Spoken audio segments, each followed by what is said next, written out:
स्वागत है। आज हम सिर्फ मुगल बादशाहों की गिनती नहीं करेंगे, बल्कि एक बड़े सवाल का जवाब ढूंढेंगे। सवाल यह है कि एक बाहरी राजवंश ने खुद को हिंदुस्तान का पर्याय कैसे बना लिया। ये कहानी है तलवार से साम्राज्य बनाने की, कलम से उसे चलाने की और फिर उसी ताकत के घमंड में बिखर जाने की। ये एक बहुत जरूरी सवाल है, क्योंकि ये सिर्फ राजाओं और लड़ाइयों की कहानी नहीं है। ये इस बात की पड़ताल है कि कैसे एक सिस्टम बनाया जाता है, कैसे अलग अलग संस्कृतियों को एक साथ लाया जाता है, और आखिर में वो कौन सी दरारें होती हैं जो सबसे मजबूत इमारतों को भी गिरा देती हैं। और इस पड़ताल के लिए हमारे पास जो स्रोत हैं, वो भी बड़े दिलचस्प हैं। हाँ बिल्कुल, बाबरनामा जैसी आत्मकथाओं से लेकर अकबर के दरबारी अबुल फजल के लिखे अकबरनामा तक। और एक दिलचस्प बात यह है कि ये सब कुछ फारसी में लिखा गया था, जो मुगलों की दरबारी जबान थी। तो चलिए इसी कहानी को परत दर परत खोलते हैं, समझते हैं कि 300 साल तक चलने वाले साम्राज्य की नींव में क्या था, इसकी बुलंदी का राज क्या था और इसके पतन की वजह क्या बनी। तो कहानी शुरू होती है 1526 से। सोचिए, आप मध्य एशिया से आए हैं, अपने पुरखों का राज समरकंद हार चुके हैं।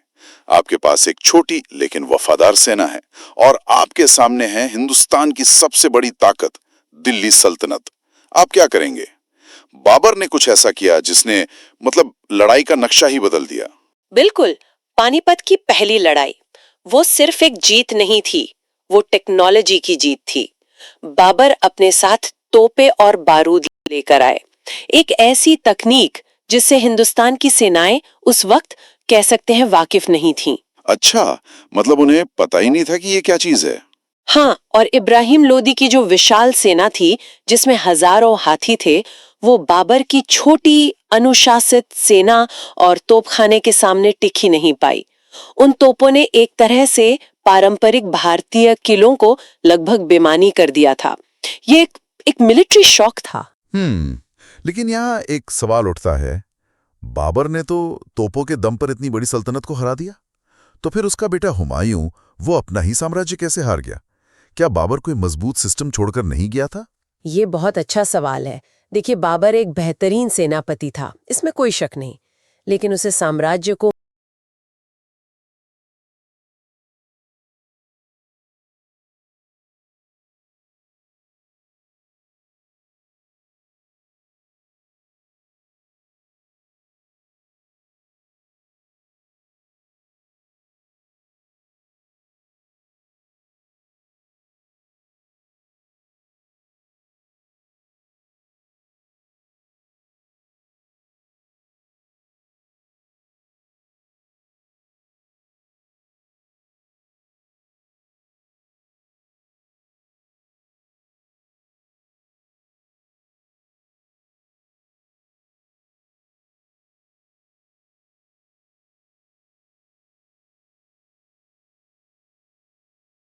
मजबूत करने का ज्यादा वक्त नहीं मिला।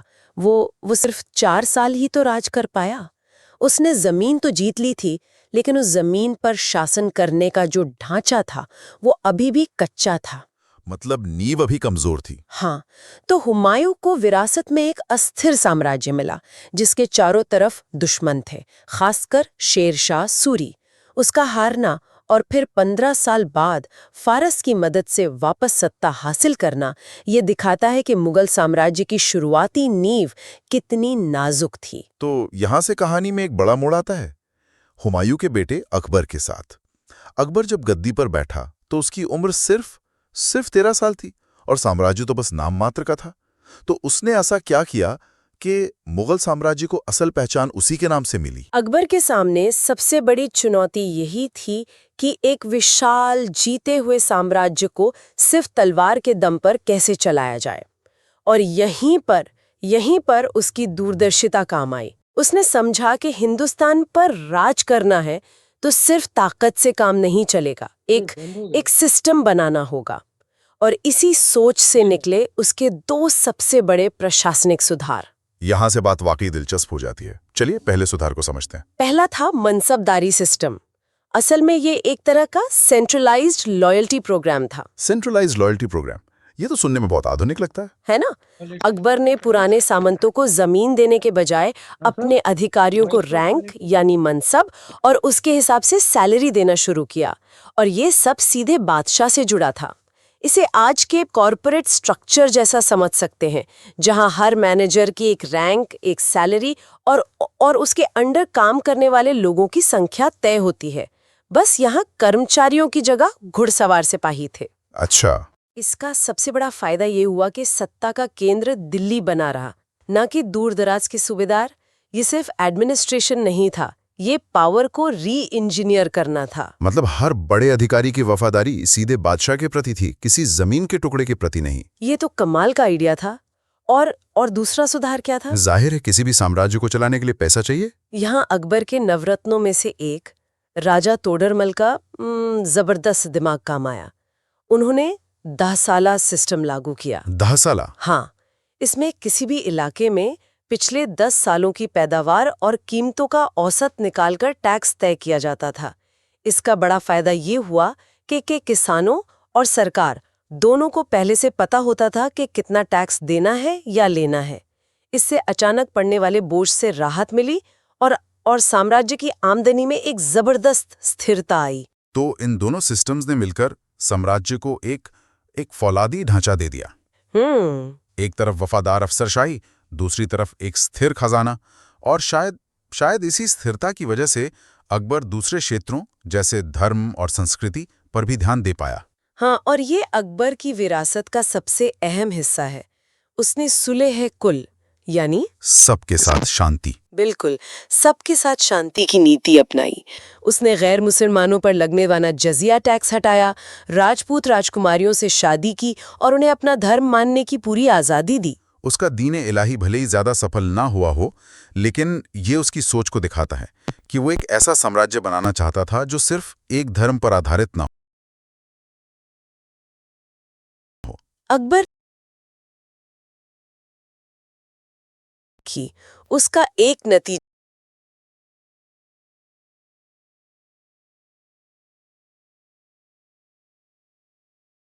ये भी हुआ कि उनके बेटे आने की जरूरत नहीं पड़ी, तो उसने अपना ध्यान कला और प्रकृति की तरफ लगाया। मैंने कहीं पढ़ा था कि वो किसी पेंटिंग को देखकर बता सकता था कि उसकी आंखें किस चित्रकार ने बनाई हैं और चेहरा किसने। न्याय की जंजीर भी इसी दौर की है। यह आगरा के किले से यमुना किनारे तक एक सोने की जंजीर थी, जिसे कोई भी आम नागरिक खींचकर सीधे बादशाह से न्याय की गुहार लगा सकता था। ये दिखाता है कि जहां एक तरफ कला फल फूल रही थी, वहीं बादशाह अपनी प्रजा से सीधे जुड़ने की कोशिश भी कर रहा था। जहांगीर के दौर में ही मुगल मिनिएचर पेंटिंग वो अपने शिखर पर पहुंची। उसमें प्रकृति, पशु पक्षियों का जैसा सजीव चित्रण मिलता है, वैसा पहले कभी नहीं हुआ। और जहांगीर के बाद ये कलात्मक विरासत और भी भव्य और भी बड़े पैमाने पर दिखती है शाहजहां के दौर में। ताजमहल, दिल्ली का लाल किला, जामा मस्जिद, ये इमारतें तो आज भी मुगल साम्राज्य का चेहरा है। ये इतिहास का वो हिस्सा है जिसे आज भी हम देख और छू सकते हैं। हाँ, ये इमारतें शान का सबूत तो हैं, लेकिन सिक्के का दूसरा पहलू भी है। कुछ इतिहासकारों का मानना है कि इन भव्य इमारतों पर जो बेतहाशा खर्च हुआ, वो शाही खजाने पर एक बहुत बड़ा बोझ था। शाहजहां का आर्किटेक्चर को लेकर जुनून ऐसा था कि कहा जाता है कि अगर कोई इमारत उन्हें पसंद नहीं आती थी तो वो उसे तुरंत तोड़वा देते थे। अच्छा। चाहे वो कितनी भी बन चुकी हो। हाँ, ये परफेक्शन की चाहत तो दिखाता है, लेकिन ये उस दौर की आर्थिक हकीकत पर भी सवाल खड़े करता है। ये भव्यता, ये साम्राज्य के संसाधनों की कीमत पर आ रही थी।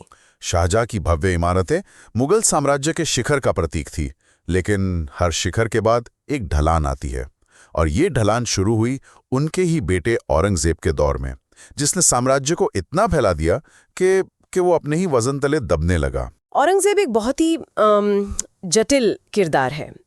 एक तरफ वो एक बहुत काबिल सेनापति और प्रशासक था। उसके शासनकाल में मुगल साम्राज्य अपने सबसे बड़े आकार तक पहुंचा। लगभग पूरे उपमहाद्वीप पर उसका कब्जा था, और वो निजी जीवन में बहुत सादा था। कुरान की नकलें बनाता और टोपियां सिलकर अपना खर्च चलाता था। लेकिन दूसरी तरफ उसकी नीतियां अकबर से बिल्कुल उल्टी थी। सही कहा। उसने जजिया टैक्स फिर से लगा दिया, कई मंदिरों को तोड़ने का हुक्म दिया और संगीत जैसी कलाओं पर भी पाबंदी लगा दी। उसकी इन धार्मिक नीतियों ने साम्राज्य के भीतर ही विद्रोह के बीज बो दिए, खासकर मराठों, सिखों और जाटों के बीच।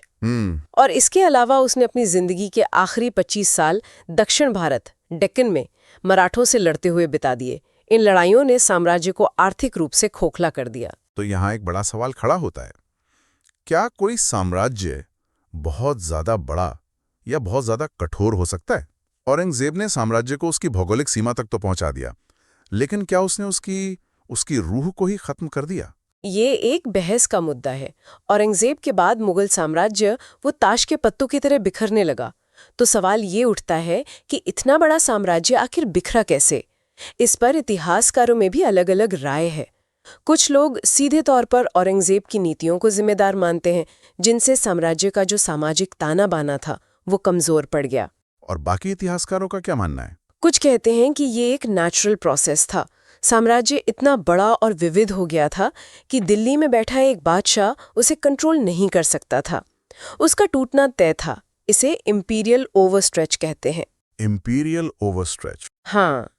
वहीं कुछ का मानना है कि असली वजह आर्थिक थी। लगातार लड़ाइयों से खजाना खाली हो चुका था। मनसबदारी व्यवस्था में भी संकट आ गया था। मतलब जागीरें कम थीं और मनसबदार ज्यादा, जिससे अधिकारियों में असंतोष फैल रहा था। और जब केंद्र कमजोर हुआ, हाँ, तो बंगाल, अवध और हैदराबाद जैसे सूबों के गवर्नरों ने खुद को लगभग आजाद घोषित कर दिया। तो मतलब ये किसी एक वजह से नहीं हुआ, बल्कि कई चीजों का मिलाजुला असर था।